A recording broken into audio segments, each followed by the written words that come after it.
الصلاة خير من السلام علیکم ورحمۃ اللہ وبرکاتہ۔ پیارے دوستو، میری پیاری بہنوں اور بھائیوں، آپ جانتے ہیں کہ ماہ شعبان کا چاند نظر آ گیا ہے۔ جس بھی بہن اور بھائی کی زندگی میں یہ ماہ آیا، یقین مانیں کہ وہ بہت ہی خوش نصیب انسان ہے۔ اس میں اللہ پاک کثرت کے ساتھ دعائیں قبول کرتے ہیں، اور یہی وہ مبارک مہینہ ہے جس میں آپ علیہ السلام کی دیرینہ تمنا پوری ہوئی اور تحویل قبلہ کا حکم نازل ہوا۔ تیمم سے متعلق احکامات کا نزول اسی مہینے میں ہوا۔ تاریخ اسلام کا عظیم غزوہ بنو مستلق اسی مہینے میں پیش آیا۔ اسی مہینے میں آپ علیہ السلام نے حضرت حفصہ رضی اللہ تعالیٰ عنہ اور حضرت جویریہ رضی اللہ تعالیٰ عنہ سے نکاح فرمایا۔ چنانچہ اسلامک سال کا یہ 8واں مہینہ ہے۔ یہ مہینہ وہ مہینہ ہے جس میں حضور اکرم صلی اللہ علیہ وسلم اس کثرت سے روزے رکھتے کہ صحابہ کرام رضوان اللہ تعالیٰ علیہم اجمعین کو گمان ہوتا کہ آپ کبھی ترک نہیں کریں گے۔ پیارے دوستو، یہ وہ مہینہ ہے اس میں لوگوں کی کثرت کے ساتھ مغفرت کی جاتی ہے۔ حضرت علی بن ابی طالب سے روایت ہے کہ رسول کریم صلی اللہ علیہ وسلم کا ارشاد ہے کہ جب بھی نصف شعبان کی رات آئے تو تم اس رات سے قیام کیا کرو اور اس کے دن 15ویں تاریخ کا روزہ رکھا کرو، اس لیے اس رات میں اللہ تعالیٰ سورج غروب ہونے سے طلوع فجر تک آسمان پر نزول فرماتے ہیں اور ارشاد فرماتے ہیں، کیا ہے کوئی مجھ سے مغفرت طلب کرنے والا جس کی میں مغفرت طلب کروں؟ کیا ہے کوئی مجھ سے رزق کا طالب، میں اس کو رزق عطا کروں؟ کیا ہے کوئی کسی مصیبت یا بیماری میں مبتلا کہ میں اس کو عافیت عطا کروں؟ ہے کوئی ایسا؟ اللہ تعالیٰ برابر آواز دیتے رہتے ہیں یہاں تک کہ سورج طلوع ہو جاتا ہے۔ اس مہینے میں ان لوگوں کے نام لکھے جاتے ہیں جو اس سال مرنے والے ہوتے ہیں۔ بس میرا جی چاہتا ہے کہ اگر اسی مہینے میں میری ازل بھی آنے والی ہو تو میں خدا کے بہترین عبادت روزے میں مشغول ہوں۔ پیارے دوستو، اب یہ تو اس ماہ کی فضیلت ہے جو احادیث مبارکہ میں بتائی گئی۔ اب اس ماہ کے چاند کو دیکھنے کے بعد 10 تاریخ تک، مطلب 1 شعبان سے لے کر 10 شعبان، آپ کو ایک ایسا عمل بتاتے ہیں جو بہت ہی آزمایا ہوا عمل ہے۔ اس عمل کو بہت سارے اولیاء اکرام نے بھی ذکر کیا ہے، اور موجودہ دور کے اندر آپ دیکھ لیں کہ کس قدر گھر گھر میں پریشانیاں ہی پریشانیاں ہیں اور مصیبتیں ہی مصیبتیں ہیں۔ کیا کسی انسان کو خوش نہیں دیکھیں گے؟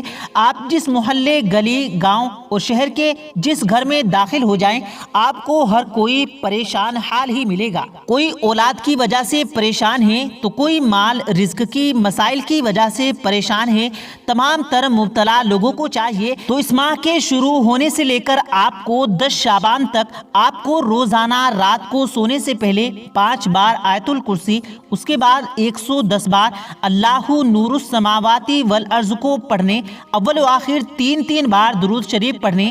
یہ عمل کرتے وقت آپ نے کسی سے کوئی بات نہیں کرنی ہے۔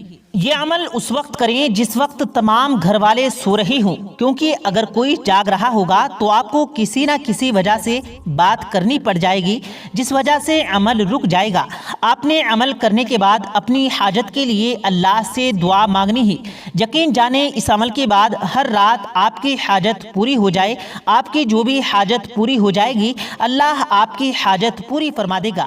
اگر کسی بھائی کا روزی کا مسئلہ ہے، وہ ان 10 دنوں میں ارب پتی بن سکتا ہے۔ مجھے آج بھی یاد ہے کہ ایک بھائی جس کا نام عبدالسلام ہے، وہ مانسیرہ کے رہنے والے ہیں، وہ میرے بہت ہی قریبی رشتہ دار بھی ہیں۔ ان کے والد محترم ایک ہوٹل چلا رہے تھے۔ وہ 3 بھائی اور 2 بہنوں کی کفالت کرتے تھے۔ عبدالسلام بھائی آپ بیتی سنا رہے تھے۔ عبدالسلام بھائی مجھے اپنی بیتی سنا رہے تھے۔ وہ مجھے بتانے لگے کہ ہم چھوٹے تھے، اسکول میں پڑھتے تھے، پھر ایسا ہوا کہ میرے والد محترم کار ایکسیڈنٹ میں وفات ہو گئے۔ اس وقت میری عمر 18 سال تھی اور میں نے میٹرک کے امتحان دیے۔ والد صاحب زندہ تھے کہ گھر کا گزارا الحمدللہ بہت اچھا ہو رہا تھا۔ پھر اچانک چند ماہ بعد ایسا ہوا کہ ہوٹل جس جگہ موجود تھا اس عمارت کا کرایہ بھی کافی بڑھتا گیا۔ جو میرے والد کے ہوٹل میں پارٹنر تھے، والد کی وفات کے بعد وہ گھر میں بہت کم خرچہ دیا کرتے تھے، اور ایسا لمحہ بھی آیا کہ انہوں نے گھر میں خرچہ دینا بند کر دیا۔ پھر ایک دن وہ میرے گھر آئے اور انہوں نے میری والدہ کو کہا اگر آپ ہوٹل رکھنا چاہتے ہیں تو ہمیں 20 لاکھ روپے دے دیں اور ہوٹل مکمل آپ رکھ لیں، اور اگر آپ چاہتے ہیں تو ہوٹل میں رکھ لوں اور میں آپ کو یہ رقم دے دوں۔ میری والدہ نے کہا کہ میں آپ کو سوچ کر دوسرے روز جواب دوں گی۔ میری والدہ نے اپنے رشتہ داروں کو کالنگ کی جو والد کی حیات کے وقت ہمارے گھر اکثر آتے تھے، وہ ان کو قرض دیتے۔ اب ان کے بہت اچھے حالات تھے، والدہ نے سوچا کہ شاید وہ ہماری مدد کریں گے۔ والدہ نے ان کو قرض کی ریکویسٹ کی، انہوں نے صاف انکار کر دیا، لیکن میری والدہ مایوس نہیں ہوئی۔ وہ 5 وقت کی نمازی تھی۔ ہمارا گھر مسجد کے بالکل سامنے ہی تھا، مسجد کے ساتھ ہی مستورات کا بڑا مدرسہ تھا۔ مدرسے میں درج کے لیے صبح روزانہ ناشتہ اور گھر کے کام کاج سے فارغ ہوتی تو باقاعدگی کے ساتھ 10 بجے سے 11 بجے درس سنا کرتی تھی۔ انہوں نے اپنی پریشانی وہاں موجود ایک اللہ والی عورت جو عالمہ تھی ان سے کی۔ انہوں نے کہا کہ چند ہی دنوں بعد شعبان کا چاند نظر آنے والا ہے، جیسے ہی شعبان کا چاند دیکھ لو تو یہ عمل ضرور کرنا۔ یکم شعبان کو جیسے ہی چاند نظر آ جائے تو چاند کو دیکھ کر 10 شعبان سے آپ نے روزانہ رات کو سونے سے پہلے 5 بار آیت الکرسی کو، اس کے بعد 110 بار اللہ نور السماوات والارض کو پڑھیے، پھر اول و آخر 3 بار درود شریف پڑھیں۔ یہ عمل انہوں نے میری والدہ کو بتایا تو میری والدہ نے اس عمل کو کرنا شروع کر دیا۔ آپ یقین مانیں کہ اب ہمارے رشتہ داروں سے مکمل بھروسہ اٹھ گیا تھا، کوئی ہماری مدد نہیں کرے گا۔ اللہ پاک کا کرنا ایسا ہوا تو چند ہی دنوں میں ایک اجنبی شخص جس کو ہم جانتے بھی نہ تھے وہ ہمارے گھر آیا اور کہنے لگا کہ آپ کے والد سے میں نے 5 لاکھ کا قرضہ لیا تھا، اس وقت میں بہت ہی مجبور تھا، اب الحمدللہ دبئی میں میرا بہت سا کاروبار چل رہا ہے اور ان کو اس 5 لاکھ کے بجائے میں 20 لاکھ دینا چاہتا ہوں، برائے مہربانی آپ اسے منع مت کیجیے گا، اسے قبول کر لیجیے گا۔ اس وقت ہم بہت خوش ہو گئے کہ یہ تو اللہ کی جانب سے فرشتہ بن کر ہماری مدد کو آیا ہے۔ ہم نے وہ رقم لے کر ابو کے پارٹنر کو دے دی اور ہوٹل خرید لیا۔ آج الحمدللہ ہمارے ہوٹل کی ننھی بریانی اتنی مشہور ہو گئی ہے کہ پورا کراچی اس کو کھانے کے لیے جمع ہو جاتا ہے۔ یہ سب اللہ نے اس عمل کی بدولت ہمیں دیا ہے۔ پیارے دوستو، آپ سے بھی یہی گزارش ہے کہ آپ پر جو کوئی پریشانی مصیبت آئے، آپ شعبان کے چاند کو دیکھنے کے بعد اس عمل کو 10 شعبان کو ضرور جاری رکھیں۔ انشاءاللہ تعالی آپ کی تمام حاجتیں انہی 10 دنوں میں پوری ہو جائیں گی۔ پیارے دوستو، ایک اور بات سمجھ لیں کہ آج امت مسلمہ وبائی مرض سے دوچار ہے۔ امیر غریب، حاکم و محکوم، بادشاہ اور رعایا، بلکہ ہر شخص ایک خطرناک وائرس کی زد میں ہے۔ خوف و ہراس میں سناٹے کا ماحول ہے، پورے ملک میں عام ہے۔ سال بعد بھی یہ وبا ختم ہونے کا نام نہیں لے رہی ہے۔ ان 10 دنوں میں اس عمل کے ساتھ اللہ سے رو رو کر جہاں اپنی دیگر حاجتیں مانگیں گے، وہیں ہم اس بیماری کی ہمیشہ ہمیشہ ختم کرنے کی دعا بھی ضرور مانگے۔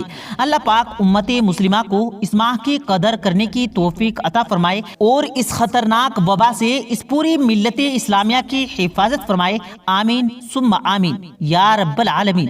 پیارے دوستو، یہ تھی ہماری آج کی ویڈیو۔ امید کرتے ہیں آپ کو ویڈیو ضرور پسند آئی ہوگی۔